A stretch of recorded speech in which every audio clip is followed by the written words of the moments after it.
Mbak belum lama ya tinggal di sini. Kata si driver itu lagi kayak gitu, Nat. Oh iya Pak, saya memang masih baru kok di sini. Oh gitu. Aman-aman aja kan Mbak, katanya.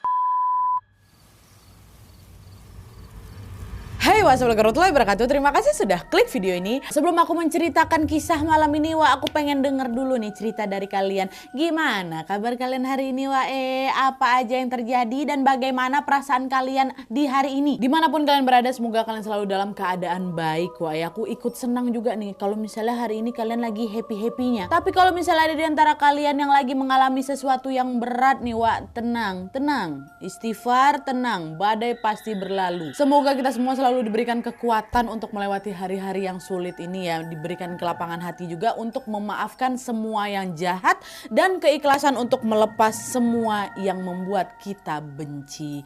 Kenapa kok tiba-tiba ngomong kayak gini Nadia? Nah karena kisah yang akan aku ceritakan malam ini kurang lebih juga kayak gitu. Dimana di KHW 271 ini temannya Wawa ini pernah mengalami gangguan menyeramkan dari sosok tak kasat mata. Dan usut punya usut ternyata si sosok ini tuh bisa meneror temannya Wawa ini karena dia punya rasa benci yang tertanam di dalam hatinya. Nah penasaran gimana kisah selengkapnya? Jadi tanpa berlama-lama kita langsung masuk aja ke ceritanya ya. Check it out.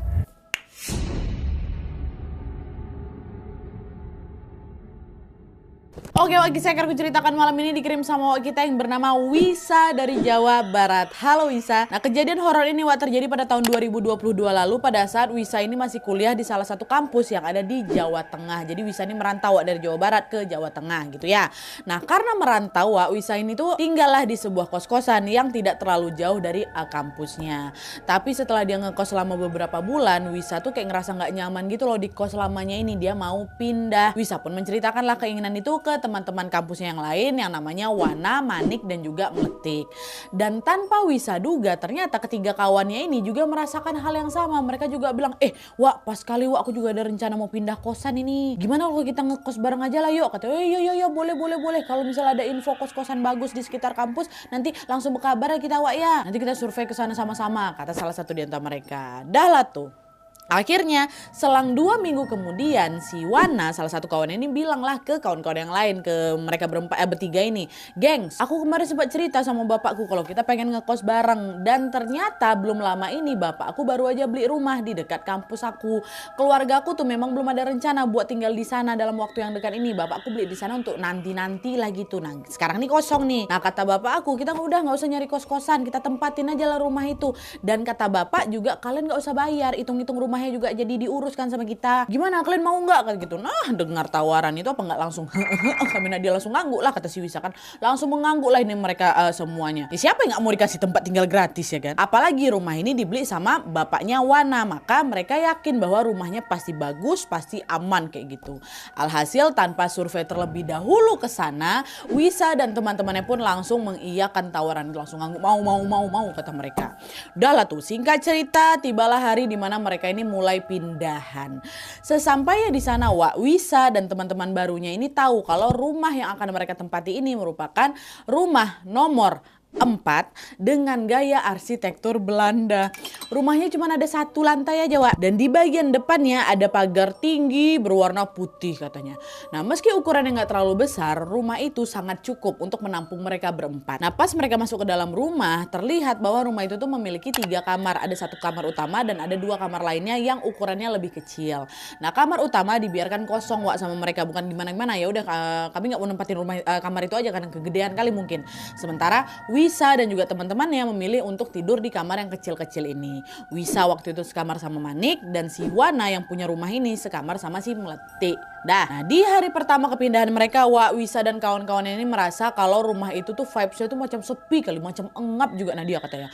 Tapi di situ mereka nggak mikir aneh-aneh nih. Mungkin rumahnya kerasa engap tuh ya gara-gara memang belum dibersihkan aja. Akhirnya mereka pun melewati hari pertama di rumah itu dengan beres-beres rumah, rapi-rapin rumah lah segala macam.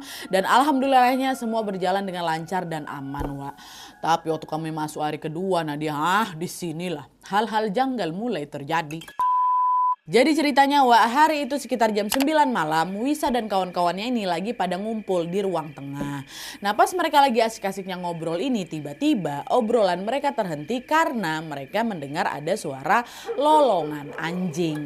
Nah salah satu di antara mereka bilang, kalian dengar nggak suara lolongan anjing tuh? Ya Wak, aku dengar. Kenapa ya kok tiba-tiba ada suara anjing ya? Bukannya di lingkungan ini nggak ada yang melihara anjing? Iya Wak, seingatku nggak ada lah. Kita nengok kiri kanan nggak ada yang melihara anjing memang. Terus suara lolongannya asalnya dari mana Wak? Nah, Wisa sama kawan-kawannya saling pandang aja tuh dengan tatapan bingung karena memang nggak ada yang pelihara anjing di situ Nat. Dan nggak lama kemudian suara lolongan itu diikutin sama suara tokek yang juga ikut berbunyi Wak. Suasana malam itu kenapa tiba-tiba mendadak mencekam aja Nadia. Wisa dan kawan-kawannya pun langsung ketakutan dan mereka memutuskan untuk bubar. Udah nggak betul ini, udah kita tidur aja yuk, udah malam kata gitu. Dah mereka berempat pun masuklah ini ke kamar masing-masing. Si Wisa tadi sekamar sama siapa? Sama si Manik. Si Wana sekamar sama si Melati. Sesampainya di kamar Wak, Wisa ini sebenarnya belum begitu ngantuk. Dia pun memilih buat ngerjain tugas kuliah. Nah Wisa ini punya kebiasaan kalau ngerjain tugas-tugas Wak, dia sambil dengerin lagu pakai headphone. Aku lebih bisa fokus Nadia kalau pakai headphone kata dia gitu kan. Nah pas Wisa nih lagi fokus-fokusnya belajar, dia mendadak ke distract Wak karena denger ada suara kelereng yang ngeglinding gitu. Suara ini menembus suara ini headphone aku. Suara kelereng siapa itu? Siapa malam-malam kayak gini iseng main kelereng? Terdengar suara kelereng kayak gitu kan. Nah Wisa noleh lah pandangannya ke sini kan untuk mencari si sumber suara ini, si kelereng ini. Dan pada saat si Wisa mencoba memfokuskan pendengarannya, dia merasa bahwa suara kelereng itu berasal dari pojok kamarnya dekat jendela. Tepakulah si Wisa nengok sana kan, diperhatikannya pojok kamar tuh kayak dari situlah suaranya. Sampai akhirnya Wak sekitar 5 menit kemudian terkejut si Wisa. Waktu dia dengar apa? Bro, suara jendela Wak, suara jendela macam ada yang mukul dari belakang tuh loh. Suaranya kencang betul nanti sampai bikin spontan aku melompat dari kasur tuh. Nah si Manik belum tidur rupanya, dia nanya, ngapa kau, kenapa kau tiba-tiba loncat kayak gitu? Itu lo kok gak dengar tadi? Hah? Dengar apa? Kencang kali suaranya ada yang mukul jendela kita. Nggak ada. Aku dari tadi belum tidur. Lo nggak ada dengar apa-apa, kata si Manik. Nah menyadari kalau seperti yang Manik ini tidak mendengar suara-suara yang ngeganggu dia, nggak ada dengar suara kelereng, nggak ada dengar suara apa, suara si jendela digebrak. Heran lah si Wisa. Tadi betulan kok ada suara kelereng sampai suara gebrak jendela. Kok si Manik nggak dengar ya? Apa aku pula yang salah dengar nih? Nggak ada Wak, nggak ada apa-apa. Oh yaudahlah yuk tidur aja yuk, kata si Wisa lagi. Manik pun gak nanya lebih jauh lagi mengenai sikap Wisa yang sedikit aneh waktu itu Wak. Manik cuma ngangguk aja dan mereka pun langsung tidur. Dah. Terus keesokan harinya, masuk hari ketiga nih ya, Wisa tinggal di rumah sendirian Wak. Gara waktu itu 3 kawan si Wana, Manik sama si Melati ini lagi ada jam kuliah di kampus. Mereka berasal dari program studi yang beda-beda Wak. Jadi jadwal kelasnya juga gak pada barengan semua nih. Nah karena Wisa cuma sendirian di rumah, dia terlalu mager buat masak di dapur. Akhirnya Wisa milih buat pesan online ya kan. Nah terus beberapa saat kemudian muncullah notifikasi di HP-nya yang bilang kalau si driver yang mau nganterin makanan dia udah hampir sampai nih. Jarak driver tuh udah dekat kali lah. Nah, dia paling cuma tinggal masuk gang rumah aku aja. Nah gegara udah dapat notif itu, udah kan udah mau dekat di drivernya. Wisa keluar rumah lah buat nunggu si driver di depan rumah. Tapi pas si Wisa ini udah standby di depan rumah, entah kenapa dia kok lama kali driver nih nyampe depan rumahku. Terus ku pandang ke arah jalan tempat si driver mau datang kan nggak juga ternampak-nampak. Nah pas si Wisa ini lagi ngeliat ke arah jalan itu Wak, pandangannya tiba-tiba macam ke distract lagi ke sesuatu yang lagi bergerak-gerak di bawah pohon di samping rumah. Spontan Wisa mengalihkanlah pandangannya ke pohon itu. Dan ternyata betul Wak, tepat di bawah pohon itu Wisa melihat ada seekor anak anjing. Warnanya hitam lah dia. Aku masih ingat betul dia duduk gitu ngeliatin aku. Duduk dia ngeliat si Wisa ya. Awalnya Wisa mikir itu anak anjing nyasar nih. Tanpa dia sadar dia berjalan lah ngedekatin si anak anjing ini. Lalu jarak mungkin paling sekitar 3 meter tuh Nadia.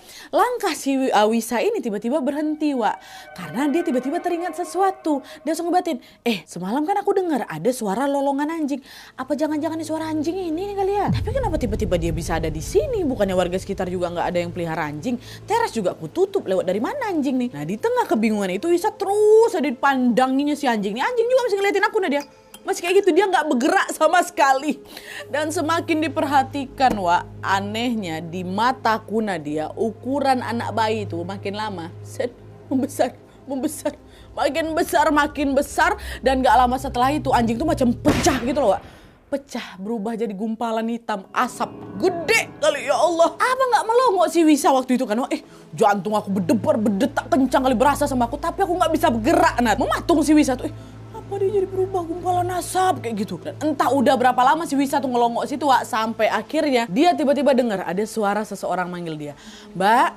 Mbak gitu. Suara panggilan itu langsung bikin si Wisa ini sesadar dari lamunannya. Dan kalian tahu nggak Wak? Pada saat si Wisa ini menoleh ke arah sumber suara, Wisa makin kaget lagi sekaligus juga dia bingung karena ternyata dia masih berdiri di posisi yang sama sebelum dia ngedeketin si anjing itu. Di posisi teras.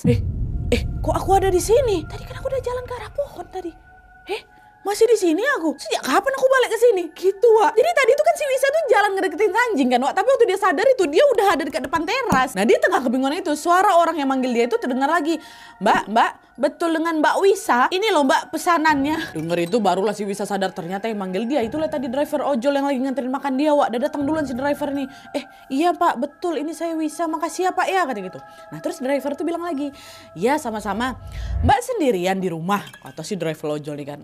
Wisa jawab, enggak kok ada kawan aku di dalam. Wisa ngejawab kayak gitu biar dia nggak kelihatan lagi sendirian gitu loh Wak. Padahal dia sendirian ya kan. Cuma dia bilang ada orang di dalam rumah itu. Karena kan ngomong sama orang asing harus hati-hati kan Wak. Enggak ada orang kok Pak di dalam. Nah Pak drivernya bilang lagi, saya agak kaget Mbak waktu saya dapat orderan yang alamatnya di rumah ini. Saya tuh sering nganter orderan di daerah sini Pak. Mbak, dan selama ini rumah nomor 4 ini memang kosong. Mbak belum lama ya tinggal di sini. Kata si driver itu lagi kayak gitu Nat. Oh iya Pak, saya memang masih baru kok di sini. Oh gitu. Aman-aman aja kan Mbak, katanya. Heran aku ngapa pula tiba-tiba bapak dia ngomong kayak gitu kan. Si Wisa bilang lagi, aman-aman aja kok Pak, emang apa bapak ngomong kayak gitu. Nah waktu dijawab kayak gitu sama Wisa, Pak drivernya tiba-tiba macam tegang gitu. Dan kedua matanya langsung menoleh ke sana kemari dengan tatapan was-was Pak. Wak. Lalu dia bilang lagi, Mbak saya pernah dengar cerita dari warga sekitar katanya rumah ini, rumah nomor 4 ini ada penunggunya Mbak. Konon si sosok itu udah dipindahin ke pohon samping rumah katanya. Hah? Masa iya Pak? Sosok apa tuh? Bentuknya kayak gimana? Kepo juga aku Nadia.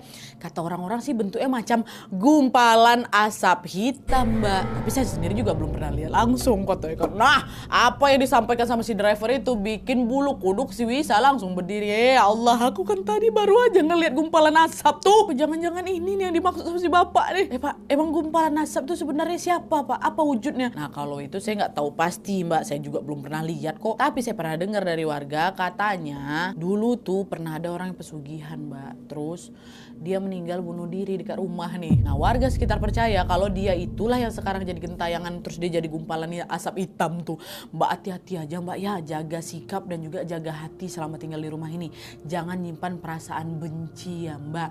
Karena konon katanya si sosok asap hitam itu suka kali sama orang-orang yang hatinya menyimpan kebencian Mbak. Pokoknya siapapun yang punya rasa benci mudah kali ditempelin sama sosok ini. Tiba-tiba driver tuh ngasih tahu kayak gitu Nadia.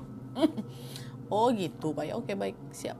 Makasih banyak Pak ya. Nah Bapak hati-hati saya mau masuk dulu ke dalam, kawan saya nungguin di dalam kayak gitu. Nah setelah mendengar cerita dari Pak driver itu, Wisa memilih untuk tidak menceritakan hal itu ke teman-teman yang lain. Wah bukan apa-apa Nadia, kami lo baru 3 hari di situ. Nanti aku cerita kalau aku ketakutan gak ada mau tinggal di situ. Macam mana aku sendirian di rumah itu. Wisa pun cuma bisa berdoa semoga dia dan teman-temannya tidak mengalami kejadian apapun lagi.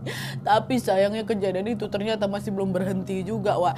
Tepat di malam harinya, langsung di malam harinya kontan setelah Wisa mendengar kisah menyeramkan tadi, sebuah kejadian menyeramkan pun kembali terjadi lagi. Jadi ceritanya malam itu nih berarti di malam ketiga Wak ya. Wisa dan ketiga temannya ini udah masuk lah tidur di kamar masing-masing. Dan FYI Wak, Manik nih teman sekamarnya si Wisa, dia tuh punya kebiasaan dia sering memakai parfum aroma mint. Selalu make. Bahkan kalau mau tidurnya tetap disemprot juga badannya pakai parfum mint tuh Nadia. Jadi kami tuh udah tahu kali kalau ada bau mint berarti ada si Manik gitu ya. Nah malam itu pada saat si Wisa sama si Manik ini sudah tertidur pulas, entah kenapa Wisa ini tiba-tiba kebangun Wak. Nah waktu dia kebangun dengan mata yang masih terkantuk-kantuk, Wisa melihat si Manik kawannya ini turun dari kasur. Dia berjalan keluar kamar. Nah pada saat Manik ini jalan keluar, wangi parfum semerbak, parfum mint itu tuh langsung menguar dari tubuhnya, kecium langsung sama aku. Oh iya si Manik pergi keluar gitu kan. Nah, awalnya di sini Wisa nggak mikir aneh-aneh Wak. Dia tahu kalau yang dia cium ini adalah parfumnya Manik karena Manik juga berjalan kan ke depan kamar atau keluar kamar. Mungkin Manik keluar mau ngambil minum di dapur mungkin. Nah Lagi lah si Nisa. Nisa pula Wisa. Tapi waktu Wisa membalikan badan untuk tidur menyamping, Wak, disitulah jantung aku udah macam mau copot nah dia. Si Mani lagi tidur di samping aku. Kok ada dia di sini? Kalau si Wisa masih tidur di sini, tuh tadi siapa yang keluar tuh? Siapa yang keluar kamar tuh? Di situ Wisa langsung sadar kalau dia lagi diganggu lagi, Wak. Mani loh dia tidur di sebelah dia. Tapi meskipun Wisa udah ketakutan setengah mati di situ, dia nggak tega, Wak, ngebangunin si Mani. Akhirnya dah aku tutup muka aku pakai selimut, tidurlah aku lagi. Nah dia untung bisa tidur tuh. Nah dah tuh, keesokan harinya Wisa sama kawan-kawannya kumpul lagi lah itu, ngobrol lagi lah di ruang tengah seperti biasa kan. Lalu di tengah obrolan tiba-tiba Wana kawannya nanya sesuatu ke Mani. Ini plot twist sih, Wak. Dia bilang, Mani, kok semalam kenapa keluar dari kamar? Aku ngeliat kau berdiri di depan kamar utama yang kosong tuh ngapa? Aku mau negur kau tapi aku takut. Kata si Wasa pula Wana. Dengar pertanyaan si Wana kayak gitu, aku langsung sadar lah kalau ternyata orang yang ngelihat si Mani keluar bukan aku aja, si Wana juga ngelihat. Oh, ternyata si sosok itu juga menampakkan dirinya di depan Wana juga nih. Berarti Wana juga ikutan diteror nih. Wana juga ikutan ditampakin itu ya kan. Di situ Wisa menganggap kalau Mani yang dia lihat keluar kamar dan Mani yang Wana lihat lagi berdiri di depan kamar utama itu adalah hantu yang lagi menyerupai Manik. Iya kan? Tapi kalian tahu nggak setelah itu si Mani bilang apa? Iya, Wak, semalam aku keluar kamar. Aku juga bingung tuh ngapa pula tiba-tiba aku keluar ya. Mungkin aku tidur sambil jalan ya.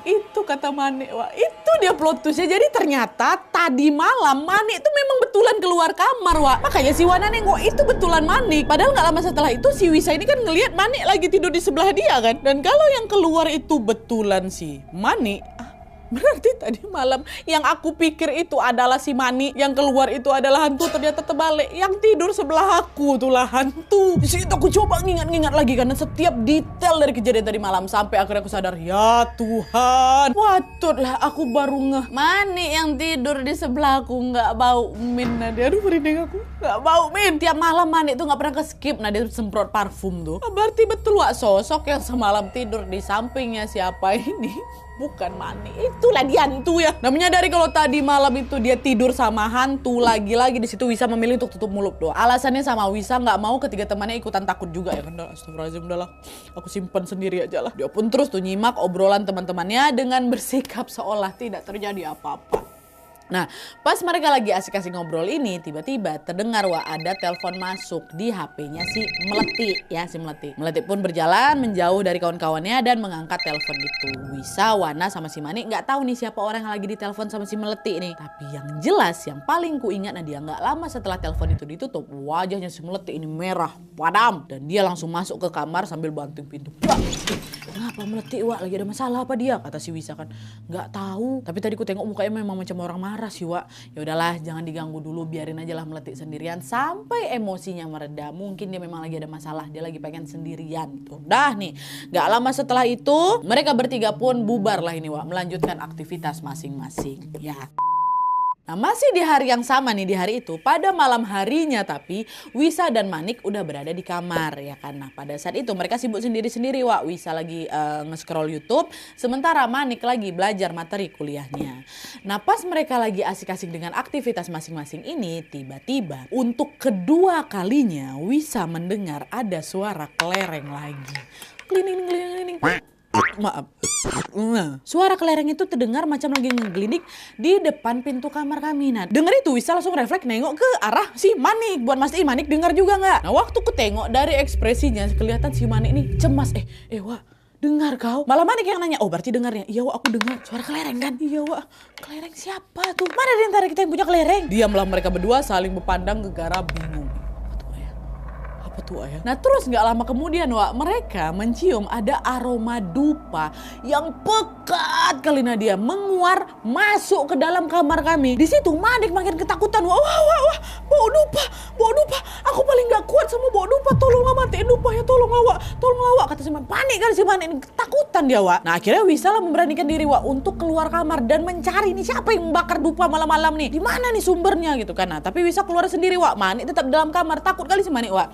Nah lalu pas si Wisa ini mengikuti arah bau dupa, ternyata bau itu berasal dari kamar utama yang kosongnya. Siapa yang nyalain dupa dekat kamar nih? Nah karena takut terjadi sesuatu, udah gak enak betul perasaan aku kan. Wisa pun manggil lah kawan-kawannya, dibilang, Mane, Wana, Meletik, sini kalian semua lah. Aku gak berani sendirian di sini. Kata dipanggil lah 3 kawan ini.